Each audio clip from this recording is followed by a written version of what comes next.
Hello everyone, I'm Neelansh, role number 93, and I'm here with my teammate Vedant, role number 89, and we're going to explore openSUSE for IoT. So openSUSE is an open source Linux distribution which is widely used in the Internet of Things space for things ranging from sensors to all the way to media servers or even for web hosting. So it has a pretty wide range of uses, and we're going to look at some things that are specific to IoT. So let's start by looking at what exactly is OpenSUSE, right? So OpenSUSE is a project that was designed to promote the use of Linux. And for that reason, it is actually very beginner friendly. So the user interface was made to be beginner friendly, and it was meant to be like for people who already use laptops, they want people to be comfortable using Linux because in the previously there was a notion that Linux uses command line all the time and that it's too hard for the average user.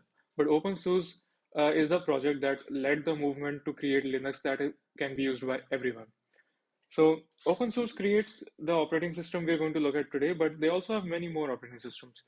The one we're going to look at today is OpenSUSE for ARM, specifically for the Raspberry Pi. But OpenSUSE also makes operating systems for desktop and also for servers. So they have expertise in every type of yeah. So let's apart from the operating systems, they also make many open source tools like OBS, which is a popular recording and streaming application. They have OpenQA for question answers, and then they have Kiwi, Yast, and OSM. OSEM. These are just some of the few, and they have major projects in the open source community.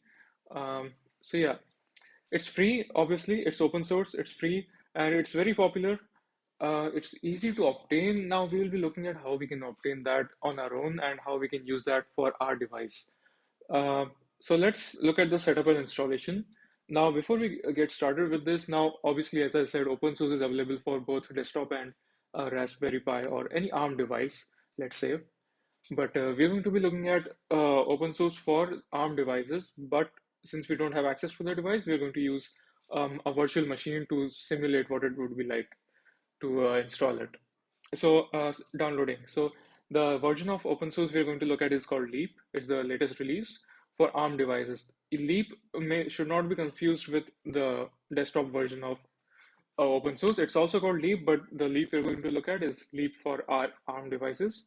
The link is here. So the page, they have all the data. They have the download links for Tumbleweed is also one of them, and Leap is what we're looking for. So we can get images for all the desktop environments that Linux has, like KDE, you have LXQT, X11.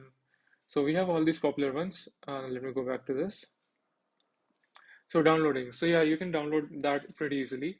Now what you need to download and use that is you need to have either a USB stick or you need to have an SD card.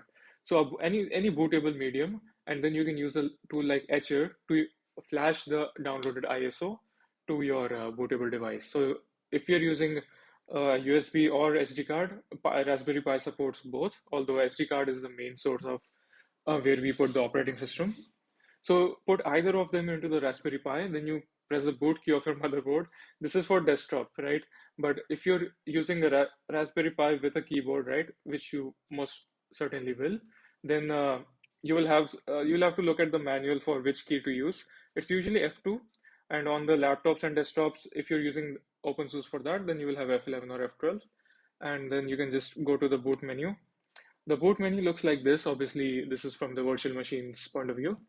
Um, Boot from hard disk, you just have to select that, and then you have to set the required configuration. We're not showing the screenshots for that, but you can select your language as English, keyboard information, the US keyboard layout, and license information. You can just accept the defaults.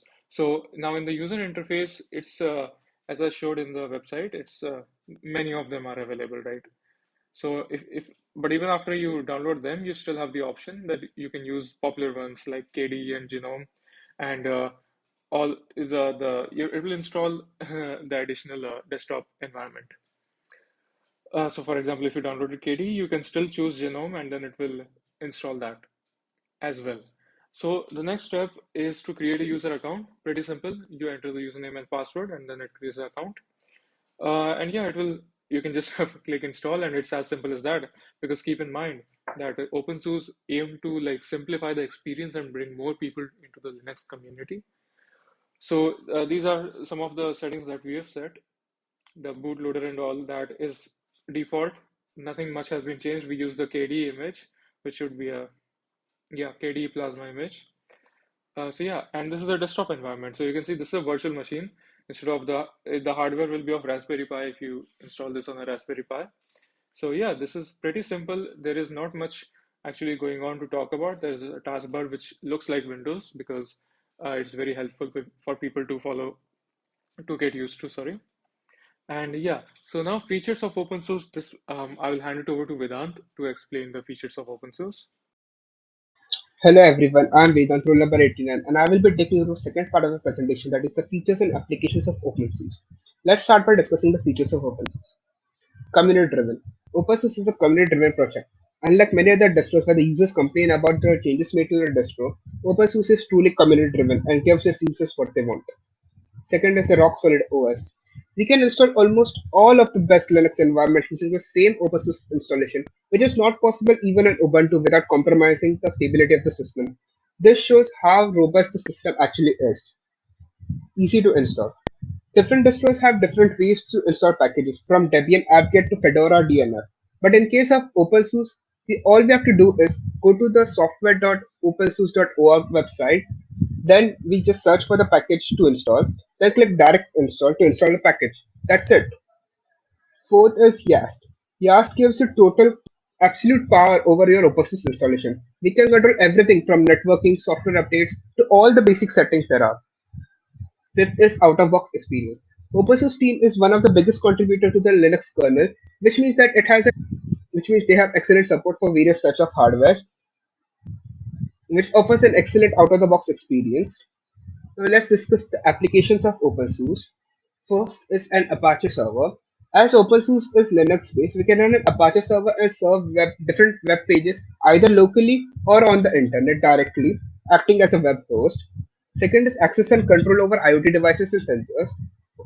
We can run and control multiple types of IoT devices such as smart cameras, smart doors, smart mirrors, etc. OpenSUSE can also be used to store and analyze the data received from different sensors using third-party applications.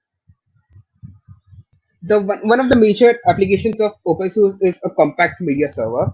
Many software on chip that uses ARM processors can be used to create a compact media server using OpenSUSE. OpenSUSE supports Kodi, which is a media player. OpenSUSE can be connected via LAN or internet to store, retrieve, and play media files through Kodi interface. Acknowledgement. We would like to thank our mentor, Professor Shweta ma'am, for her guidance for this project. These are the references, and I will thank you all for your patient hearing.